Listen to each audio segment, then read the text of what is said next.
Hello friends, मैं CA मोहित पुनेठ आप सबका स्वागत करता हूं आपके अपने चैनल टेक्स गपशप में। हम चाहे बिजनेस में हो, चाहे हम प्रैक्टिस कर रहे हैं, कई बार देखा गया है कि जो है एक टीम मैनेजमेंट एक बहुत बड़ा जो है कहीं ना कहीं हर ऑर्गेनाइजेशन के लिए एक क्रूशियल पार्ट है। और उसको कैसे अच्छे से हम बिल्ड कर सकते हैं, कैसे उसकी परफॉर्मेंस की एफिशिएंसी रहे, एक कहें तो एक हम किस तरीके से एक ऐसी टीम बिल्ड करें, हाई परफॉर्मिंग टीम हम जिसको कह सकें। आज हम उस टॉपिक के बारे में डिस्कशन करेंगे।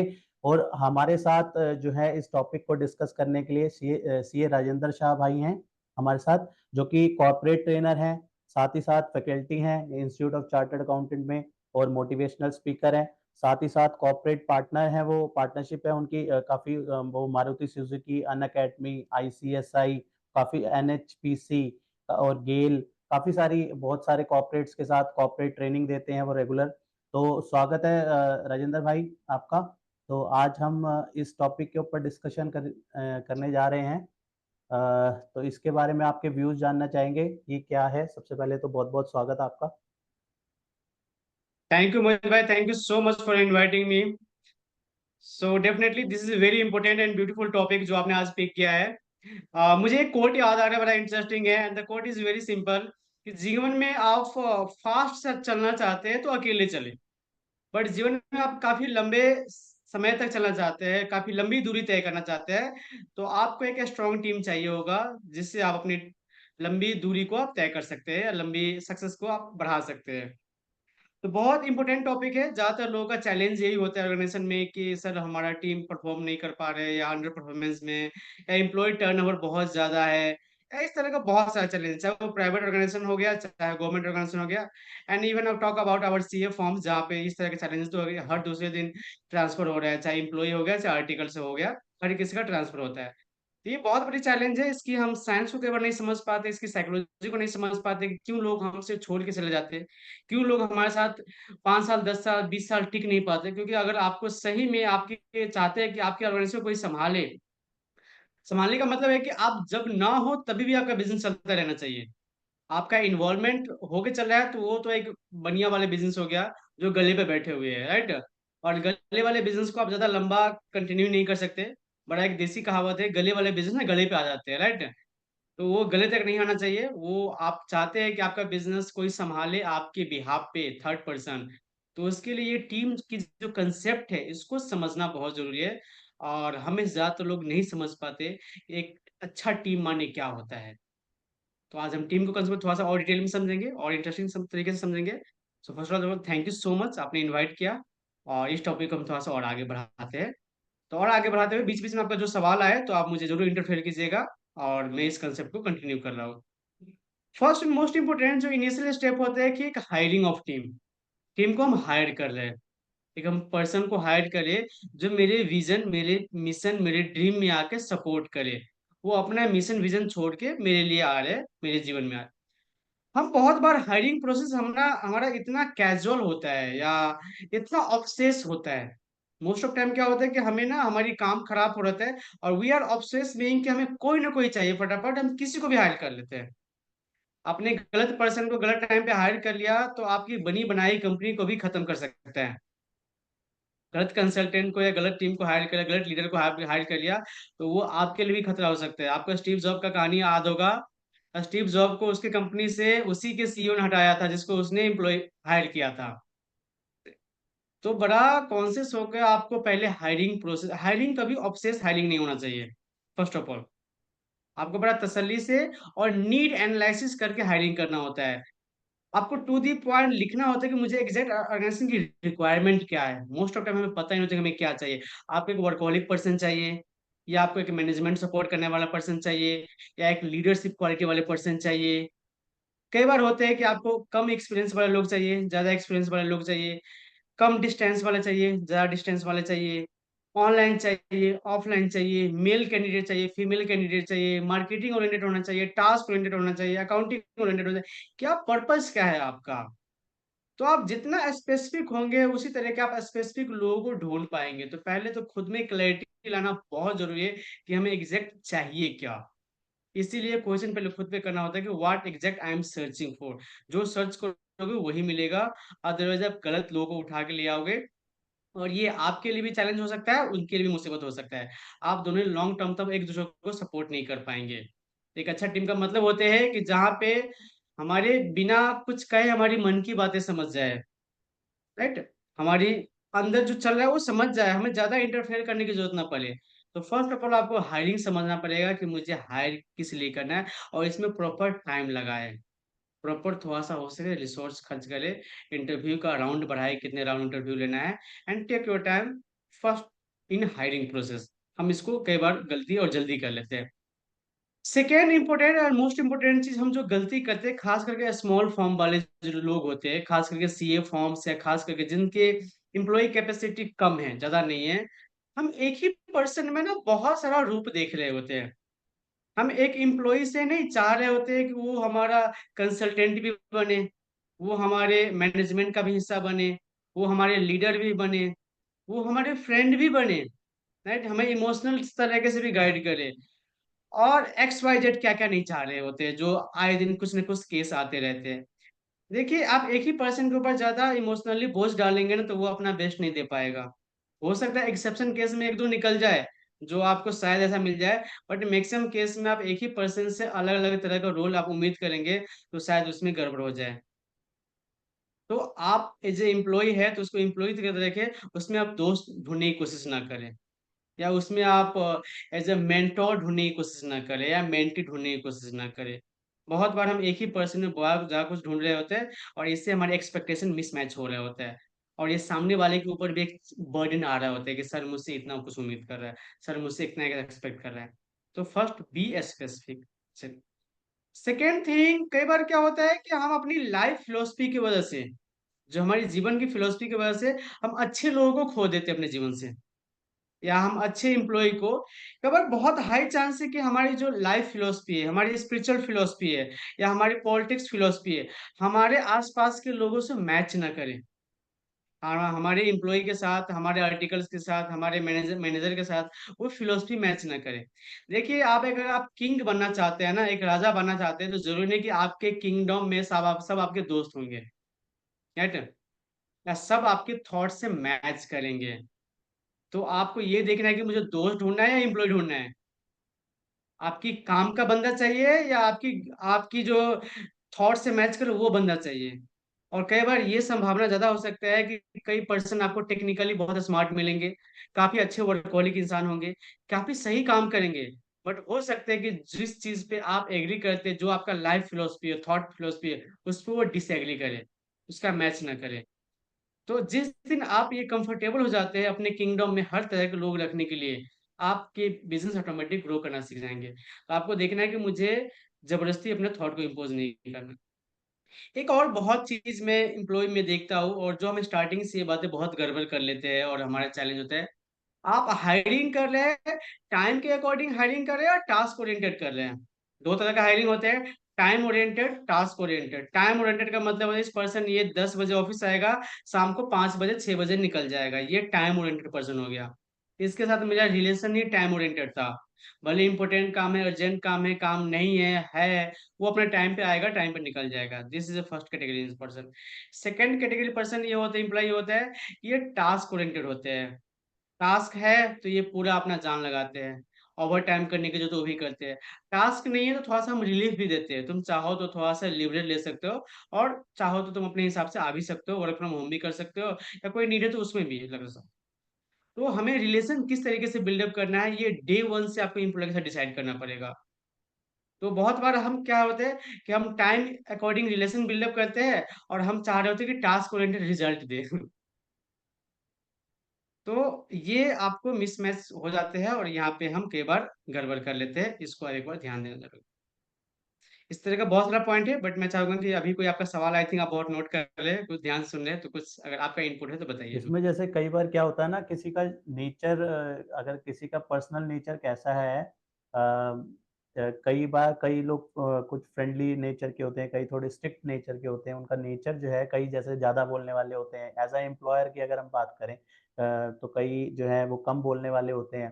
तो क्या होता है उनका वर्क प्लेस पे जिस तरीके का नेचर होता है, कई बार जैसे अगर वो अपने अगर फैमिली के साथ हैं तो वहाँ पे वो उस तरीके से होंगे। वर्क प्लेस जो है वो एक डिस्टेंस वो रखते हैं ताकि आउटपुट जो है एम्प्लॉय के साथ सही रहे। वो फ्रेंड्स के साथ है तो उनका एक अलग जो है वहाँ पे नेचर निकल के आता है। तो वो भी कहीं न कहीं बैलेंस रखना बहुत ज़्यादा ज़रूरी है। अगर हम उसी उसी तरीके से जितना हम फैमिली के साथ, फ्रेंड्स के साथ जो है जो है नेचुरली कनेक्टेड हैं, वैसे ही अगर हम वर्क प्लेस पे भी होंगे तो जैसे आपने स्टार्टिंग में बताया कि हमें ज़्यादा लिवरेज, उससे क्या होगा, लिवरेज भी ज़्यादा होने लग जाएगी, ठीक है ना? वो एज़ अ फ्रेंड ट्रीट होने लग जाएगा तो वो भी फिर अपने हिसाब से चलने लग जाएगा। कभी लेट हो रहा है, कभी जल्दी आ रहा है, सर आज मैं नहीं आ रहा, कोई वो कहीं जा रहा हूँ, घूमने जा रहा हूँ। ये थोड़ा-सा उन चीज़ों पे भी इफ़ेक्ट आता है कहीं न कहीं। हाँ, तो एक बड़ा जो गलत लाइन होता है ना कि एम्प्लॉयर लोग यूज करते हैं, we are friend, right, we are a family. Office family नहीं हो सकता। ऑफिस काम बिल्कुल। करने की जगह, धंधा करने की जगह। सिंपल सी बात है, मैं यहाँ पे आया हूँ 2 पैसा कमाने के लिए, और जो मेरे साथ लोग जुड़े हुए हैं उसको भी 2 पैसा चाहिए। सिंपल सी बात है, वो भी अपना जीवन त्याग करके मेरे साथ आए हैं। इस कंसेप्ट को समझेंगे तो आप काम पे फोकस करेंगे। देखिए, आपका टॉप मोस्ट प्रायोरिटी क्या होना चाहिए? काम। काम कंप्लीट होना हो रहा है, आपके अच्छे अच्छे थॉट आ रहे हैं, नए नए आइडिया इंप्लीमेंट हो रहा है, राइट, आपका टर्नओवर बढ़ रहा है, ये इंपॉर्टेंट है ना। आपका ये नहीं कि मुझे इसके साथ कैसा रिलेशन बिल्डअप हो रहा है, वो सेकंड मैटर है। उसको आप ध्यान दें, उसका बोलने का नेचर कैसे, मुझे क्या लेना देना उससे, या उसका क्या बिहेवियर, क्या लेना देना है। तो आप इसको जितना फिल्टर करेंगे और टास्क को से सेंटर में रखेंगे तो हाई चांस है कि आप टास्क में बेटर कर पाएंगे। और धीरे-धीरे जितना-जितना आप खुद सॉर्टेड होते हैं, फ़िल्टर होते हैं, हाई चांस है कि आप उसी तरह के लोग भी अट्रैक्ट करते हैं अपने जीवन में। कहीं न कहीं इसका ना इम्पैक्ट ये भी है कि जैसे मान लो अब हम अगर सामने वाला एम्प्लॉयी अगर कोई जेन्युइन कॉज़ से कई बार अगर कह रहा है कि सर मैं इतने देर लेट हो जाऊँगा, कोई रीज़निंग है, सर हॉस्पिटल जाना है, कुछ है, फैमिली के साथ ज़रूरी जाना पड़ रहा है। कई बार उसका ना जो बेसिक नेचर होता है ना, उसी से ही हमें पता लग जाता है कि सामने वाला जो कॉज़ बता रहा है, रीज़न दे रहा है, वो जेन्युइनली है या क्रिएटेड है। जैसे काफ़ी बार हमने एनालाइज़ भी किया, चाहे हम अपनी ऑर्गेनाइज़ेशन में कहें या फ्रेंड्स वगैरह ने बताया, कलीग्स ने बताया, तो इस तरीके से भी होता है कि एक्चुअल में एम्प्लॉयी का बेसिक नेचर क्या है। तो उससे पता लग जाता है कि जब वो कोई लीव माँग रहा है या कुछ कह रहा है, तो उसके पीछे जेन्युइन कॉज़ है या एक उसने क्रिएटेड किया हुआ है। तो ये मतलब छोटी-छोटी चीज़ें हैं, कहीं न कहीं इम्पैक्ट देखिए, इससे। छोटी-छोटी चीज़ें, मैं सॉरी यहाँ पे इंटरप्ट कर रहा हूँ, बट हुँ, हमारे दिमाग पे ना ये स्पेस ऑक्यूपाई कर रहा होता है, क्योंकि हमें एक फ़ियर होता है कि कहीं एम्प्लॉयी छोड़ ना दे। हुँ, तो इसकी अगर छुट्टी को डिसअप्रूवल मैंने किया, हुँ, अगर इसकी लीव को मैंने डिसअप्रूवल कर दिया तो कहीं ये छोड़ ना दे। जिस दिन हुँ, आपको ये डर खत्म हो जाएगा ना, तो आप एक्चुअल में एक्शन ले पाएँगे कि इसको लीव को अप्रूवल देना है या नहीं देना है। तो पहले तो ये डर खत्म करना पड़ेगा कि कोई छोड़ देगा तो मेरे ऑर्गेनाइज़ेशन का क्या होगा? कितनी कैपेसिटी, थोड़ा-सा बैकअप और बिल्डअप कर लेके चलना पड़ेगा। दूसरी बात है, एम्प्लॉयी टर्नओवर आप बड़े-बड़े कंपनी का भी उठा लीजिए, डेढ़ 2 साल मैक्सिमम रहता है। तो आप अलग तरीके से अपने आप को ना देखिए कि मेरे यहाँ पे जा, इसीलिए एक कांसेप्ट आता है, hire fast, fire fast, right? जिसको आप निकाल नहीं सकते उसको हायर ही ना करें। जिसको आप निकाल नहीं सकते उसको हायर ही मत करें, नहीं तो आपके लिए मेंटल प्रेशर बन सकता है। तीसरी बात, आप स्टेप वाइज़ हायरिंग करें। एक साथ ही क्यों बड़ा कमिटमेंट कर रहे हैं? आप हो सकता है कि आप 3 महीने की कमिटमेंट करें, फिर उसको थोड़ा-सा और बढ़ा लें, 6 महीने की कर दें, फिर 1 साल कमिटमेंट कर लें। एक और बड़ा इंटरेस्टिंग तरीका होता है, अगर आपको सही में एक अच्छे लॉन्ग टर्म रिलेशन बनाना है, तो पहले इंटर्नशिप से स्टार्ट करें। आप सीए फॉर्म में, इसलिए मैं आपको बता रहा हूँ, एज़ अ इंटर्न रखें, फिर एज़ अ एम्प्लॉयी में कन्वर्ट करें, फिर एज़ अ पार्टनर में कन्वर्ट कर दें। फिर उस इंसान ने आपके साथ एक जर्नी देखा है। हुँ। उस इंसान के साथ इतना इंटरडिपेंडेंसी है, इतना क्रॉस एंगल है, वो आपके साथ हाई चांस है कि अच्छा बन के ही चलेगा, हाई संभावना है। तो आप स्टेप वाइज़ बढ़ाते चलें, एक साथ ही। अब बहुत क्या, हम क्या होता है, ऑब्सेस होते हैं और हम एक ही बार में बहुत बड़ा उनसे उम्मीद रख लेते हैं। हमने सामने वालों को समझा नहीं, देखा नहीं, उसका वर्किंग नेचर नहीं समझा, और हम एक ही बार में बहुत बड़ा रिस्पॉन्सिबिलिटी दे दिया उसको। तो कोशिश करें कि स्टेप वाइज़ और एग्रीमेंट को बढ़ाते रहें। बीच-बीच में आप छोटे-छोटे और इनपुट ला सकते हैं कि आप स्टेप वाइज़ रिवार्ड सिस्टम कर सकते हैं, उसकी इंक्रीमेंट हो सकता है। तो ये आपको देखना पड़ेगा, वन शॉट कुछ नहीं होता है एम्प्लॉयी और ये टीम बिल्डिंग में। हम चाहते हैं कि एक बार में कोई परफेक्ट टीम मिल जाए। परफेक्ट टीम आज कोई कंसेप्ट होता ही नहीं, परफेक्ट टीम हमें बनाना पड़ता है। राइट? हाई परफॉर्मिंग टीम मिलता नहीं किसी को, हर किसी को बिल्डअप करना पड़ता है। आपकी नेचर, आपका कंपनी का कल्चर, आपका कंपनी का रिचुअल किसी को कुछ नहीं पता, किसी को कोई सीख के नहीं आता। आपको सिखाना पड़ेगा, आपको मेहनत करना पड़ेगा, आपको एज़ ए एम्प्लॉयी उसको बनाना पड़ेगा। वो बिल्डअप हो जाएगा। आपने देखा ना वर्जिन कंपनी के जो मालिक है उनका पहला कांसेप्ट है कि मैं अपने एम्प्लॉयी को पहले सबसे ज़्यादा ट्रेनिंग देता हूँ, ठीक है? इतना ज़्यादा ट्रेनिंग। दूसरा मैं सबसे ज़्यादा पे देता हूँ उसको। ट्रेनिंग में देता हूँ, उसको पे स्केल पे देता हूँ। तीसरा और मोस्ट इम्पोर्टेंट सबसे ज़्यादा मैं उससे प्यार करता हूँ। अब मुझे वो छोड़ के नहीं जा सकता। सही बात तो है। It's a ongoing process, it's not a one time action कि आपने लिया और छुट्टी, ऐसा नहीं होता। ऐसा हो जाता तो हर किसी का टीम बन जाता। इसलिए आपका उसी इंसान ऑर्गेनाइजेशन का टीम बढ़िया बनता है, जो एक लेके पैरेलल चल रहे होते हैं, अच्छा उसका बन रहा होता है। स्टेप बाय स्टेप होगा, उससे ये भी फ़ायदा है कि उस एम्प्लॉयी के पॉइंट ऑफ व्यू से सोचें तो उसको भी समझ आ जाएगा इनिशियली कि भई ये ऑर्गनाइज़ेशन जो है वो मेरे अकॉर्डिंगली मतलब मेरे लिए आगे लॉन्ग रन में जो है मेरे लिए सही है कि नहीं है। और एम्प्लॉयर को भी समझ में आ जाएगा कि ये आगे प्रमोट होने के लिए लायक है कि नहीं है। उसका नेचर, बेसिक नेचर भी समझ में आ जाएगा। तो स्टेप बाय स्टेप का ये भी एक बहुत बड़ा फ़ायदा है कहीं न कहीं। एग्ज़ैक्टली 100%। या और इसमें एक बर्डन भी नहीं है। हुँ, इसके ऊपर आपके आपके क्योंकि आपका कमिटमेंट ही 3 महीने का है। अब उससे अब एग्रीमेंट खत्म, नाउ यू आर ऑफ है। तो इससे एक ऊपर मेंटल बर्डन भी नहीं है। देखो एम्प्लॉयी ना थोड़ा-सा इस बात को बुरा लगेगा बट एम्प्लॉयी माइंडसेट ना ऐसा होता है, डिपेंडेंसी वाला माइंडसेट होता है। हुँ, एम्प्लॉयी माइंडसेट अलग होता है। एम्प्लॉयी माइंडसेट अलग। एम्प्लॉयी माइंडसेट कैसा है, उसको 9 बजे बुलाओगे 9 बजे आ जाएगा, राइट? उसको 8 बजे बुलाओगे 8 बजे आ जाएगा। उसको क्योंकि वो उसका माइंडसेट ऐसा है। भले वो अपने जीवन में खुद के लिए 8 बजे ना उठे, हुँ, वो अपने जीवन में खुद के लिए 9 बजे ना उठे, बट उसका एम्प्लॉयर बुलाएगा तो वो आ जाएगा। तो एम्प्लॉयी में एक चीज़ जो कमी होते है, वो खुद डिसीज़न लेने की कैपेसिटी बहुत कम होता है, उसका विल पावर बहुत कम होता है। हुँ। उससे तुम करवा कुछ भी सकते हो, बट वो खुद नहीं करेगा। तो एज़ अ एम्प्लॉयर आपको ये भी देखना होगा कि क्या मेरे अंदर वो लीडरशिप कैपेसिटी मैं बिल्डअप कर पा रहा हूँ? क्योंकि एक ट्रस्टवर्दी हैंड ना हर कोई ढूँढ रहा होता है। चाहे डिपेंड कंपनी हो, चाहे लाइफ से हो, राइट? हर कोई एक ऐसा हैंड ढूँढ रहा होता है जहाँ पे उसको भरोसा है कि ये बंदा सँभाल लेगा। तो एम्प्लॉयी भी ऐसे होते हैं, कोई एक ऐसे एम्प्लॉयी के अंदर काम कर रहा होता है जिसको देख के लगता है कि ये बंदा सँभाल लेगा। डिपेंडेंसी भी इस तरीके से हो जाती है कि कई बार ऐसा भी देखा गया है कि वो डायरेक्टली कोई भी चीज़, कोई भी उसमें क्वेरी आ रही है या कुछ, उसको तुरंत जो है वो पूछने के लिए क्वेरी रेज़ कर देगा। हम वो कई बार उसको बोलते हैं कि आपके सबसे पहले आप क्वेरी पूछो, जो आपके सबसे पास बैठा है उससे पूछो। तो मैं उससे पूछता हूँ कि सबसे पास आपके कौन बैठा है? कहता है ये बैठे हैं सबसे पास। मैंने कहा नहीं, सबसे पहले तो सबसे पास आपका दिमाग बैठा है। तो सबसे पहले आपको अपने आप से पूछनी है। आधी क्वेरी तो वैसे ही रिज़ॉल्व हो जाएँगी। अगर 10 में से अगर 5-6 ऐसे ही रिज़ॉल्व हो गई तो 4 बच गई, 4 उनसे पूछ लो। अगर वो नहीं हुई तो फिर जाके उसमें से 4 में से 2 फिर भी बच गई, तो फिर जाके नेक्स्ट हायरार्की को फ़ॉलो करो। तो उस तरीके से करोगे तो जो है कहीं न कहीं सिस्टमैटिक भी होगा और एक फाइनल लेवल पे जो क्वेरी आनी चाहिए, वही रीच आउट होगी। इंस्टेड ऑफ 10 की 10 क्वेरी आप लेके जो है लेवल पे जा रहे हो सीनियर, या एक हायरार्की को भी फॉलो करो। सीधा नहीं है कि आप टॉप मैनेजमेंट से सीधा पूछने लग जाओगे चीज़ें। एक पहले तो कोशिश करो कि खुद से सॉल्व आउट हो सके, वे उसको ढूँढो, उसके बाद फिर नहीं हो सके तो अपने नेक्स्ट लेवल पे पूछो। नेक्स्ट लेवल पे नहीं हो रही, फिर जो बच रही है वो नेक्स्ट लेवल पे जाए। तो कई बार ये एम्प्लॉइज़ से भी देखा गया है कि इस तरीके से भी इश्यूज़ रहते हैं।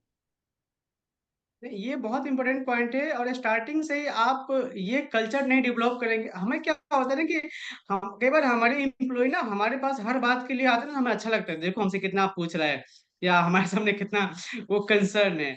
वो कुछ नहीं, वो डर रहा है आपसे, हुँ, राइट? वो इतना डरा हुआ है कि वो छोटा डिसीजन भी नहीं ले पा रहे हैं। हुँ, अब क्या चाहते हैं कि आपके आस-पास इतने डरे हुए लोग हों। एक स्ट्रॉन्ग लीडर हमेशा चाहता है कि उसके आस-पास ना उससे बेहतर लीडर तैयार हो, सही बात। उससे बेहतर टैलेंटेड पर्सन तैयार हो। तो अगर अभी आपको अपने आस-पास टैलेंट लोगों को देख के आप खुद डर रहे हैं, तो पहले तो खुद के ऊपर काम करने की ज़रूरत है। हुँ, क्योंकि अगर आप रियली में चाहते हैं कि आप बड़ा गेम खेलना चाहते हैं, बड़ा कुछ करना चाहते हैं, तो पहले आस-पास के लोग टैलेंटेड होना बहुत ज़रूरी है, स्मार्ट होना बहुत ज़रूरी है। वो खुद डिसीज़न ले सके ऐसे कैपेसिटी उसमें होना बहुत ज़रूरी है। तो आपको डे वन से ये हैबिट वाली बात है कि आपने पहले दिन ये हैबिट लगा दे कि हर छोटी बात को लेकर आप मेरे पास आना, तो फिर कभी अपना ब्रेन लगाएगा नहीं जो सबसे उसके पास होता है। ना कभी ब्रेन लगाएगा, ना कभी वो गूगल करेगा, ना चैट जीपीटी करेगा, ना कभी वो और किसी से कंसल्ट करेगा, ना वो अपने पर्सनल लेवल पे उसको रिजॉल्व करने की कोशिश करेगा। क्योंकि अगर इंसान कोई भी इस दुनिया में कोई भी इंसान कोई भी प्रॉब्लम अगर रिजॉल्व करने पे आ जाए तो कर सकता है। जरूरी नहीं कि आप ही एक राइट पर्सन है आंसर ढूंढने के लिए। मैं अपने एम्प्लॉय को फ्री हैंड देता हूँ कि तेरे को जहां से चीज सीखना है सीख, जहां से रिजॉल्व करना है कर। I don't care. तो थर्ड पार्टी सर्विस लेना है वो भी लेके देख ले, कोई दिक्कत नहीं। बट ये इसको कल्चर में डालना बहुत जरूरी है। तो कोई पर्सन आपके साथ अगर स्ट्रांग फील कर रहा है ना, आपके साथ उसका एक व्यक्तित्व का विकास हो रहा है, तो वो कभी आपको छोड़ेगा नहीं। हम्म, क्योंकि उसमें ना उसको आप में एम्प्लॉय नहीं दिखेगा, उसमें आप में एक फ्यूचर दिखेगा उसको, कि जब मैं इस इंसान के साथ होता हूँ तो ये इंसान ये मेरे अंदर जो हिडन टैलेंट है ना उसको ये एक्सप्लोर करने में हेल्प करता है। और जब इंसान किसी भी तरीके से ग्रो करता है ना, तो वो उसके इंसान का सबसे अच्छा फेज होता है जीवन का, सबसे अच्छा सुख वाले फेज होता है। किसी भी तरीके से इंसान अगर ग्रो कर रहा है तो एक ग्रोइंग इंसान में कोई कभी झुका नहीं सकता, और ग्रोइंग इंसान हमेशा सबसे स्मार्ट होता है, सबसे अच्छा होता है। तो ये आपको एक कल्चर में डालना पड़ेगा। ये अगर आपकी ऑर्गेनाइजेशन का कल्चर है कि अगर 10 घंटे की ऑफिस है या 9 घंटे की ऑफिस है, 8 घंटे की ऑफिस है, तो आपको ये डालना पड़ेगा कि उसमें 1 या 2 घंटे लर्निंग पे जाना चाहिए। आपके कंपनी में वीकली कम से कम 1 मीटिंग, ट्रेनिंग मीटिंग होना चाहिए, या वीकली या मंथली एक ट्रेनिंग मीटिंग होना चाहिए जिसमें आप ट्रेन कर रहे हैं एम्प्लॉय को। इस तरह का कल्चर है तो हाई चांस है कि लोगों का बॉन्डिंग बड़ा जबरदस्त होगा और आपके एम्प्लॉय ऑर्गेनाइजेशन से लोग निखर के निकलेंगे। आज के टाइम में ना जैसे एमएनसी ने भी अपना मतलब काफ़ी कंपनीज ने जो है अपने एचआर रिक्रूटमेंट का तरीके में भी देखो काफ़ी ज़्यादा काफ़ी सालों से दिखा गया है, चेंज किया है। हम सुनने में भी आता है कि भाई आजकल एआई ड्रिवन जो है लोग जो है वो ज़्यादा वो करे जा रहे हैं। क्योंकि क्या है ना उनको पता है कि अगर जवाब तो हमें कुछ ना कुछ इन टूल से भी मिल जाएगा, लेकिन हमें मेनली होता क्या है कि ऐसे लोग हों जो जिसको जो ऐसे टूल सीख सके या कोई ऐसे तरीके सीख सके, ठीक है ना? डायरेक्ट इंस्टेड ऑफ वो अपना क्वेरी कोई रेज़ हुई वही जाके दूसरे से पूछ रहे हैं। हल्का-सा मतलब अपनी माइंड एप्लीकेशन करके किसी तरीके से उसका कोई सॉल्यूशन चाहे एग्ज़ैक्ट सॉल्यूशन ना निकाल सके लेकिन एक वे आउट निकाल सके कि ऐसा कुछ हो सकता है। उसको फिर फर्दर डिस्कस करें। तो कहीं न कहीं ये चीज़ें भी बहुत ज़्यादा मैटर करती हैं आजकल ऑर्गेनाइज़ेशन में और हायरिंग के पॉइंट ऑफ व्यू में भी बहुत ऑर्गेनाइज़ेशन कि भई इसने ये क्वेरी करी है लेकिन इस क्वेरी के लिए इसने कुछ एफर्ट भी मारा है कि नहीं या इंस्टेड ऑफ सीधी क्वेरी उठा के मेरे पास ले आया है। ये भी कहीं न कहीं वो अगर उसने 5% भी एफर्ट मारा है, तो अपना 5% भी दिमाग लगाया है, उससे कुछ भी रिजल्ट निकल के आया, तो उससे पता लगता है कि हाँ, ये सोच के क्रिएट कर सकता है। आगे अभी 5% लगाया है, फिर कल को 10% 15% भी निकाल के कुछ ना कुछ रिजल्ट निकाल के ले आएगा। हो सकता है उतने से ही उसकी प्रॉब्लम सॉल्व हो जाए। फिर बाकी प्रॉब्लम्स बचेंगी, जैसे चाय में से वो जो है छन्नी में जो बच गया, तो जो प्रॉब्लम्स बच गई, वही आगे जो है वो लेके जाए। तो चीज़ें बहुत ड्रास्टिकली चेंज हो रही है टीम के पॉइंट ऑफ व्यू से भी। नहीं, बिल्कुल सही बात है मोहित भाई। और इसमें जो आपने एआई का पॉइंट रेज किया, अब एआई तो बहुत एडवांस, क्योंकि हमें अब और एआई नहीं चाहिए, और AI as a in form of employ नहीं चाहिए, राइट।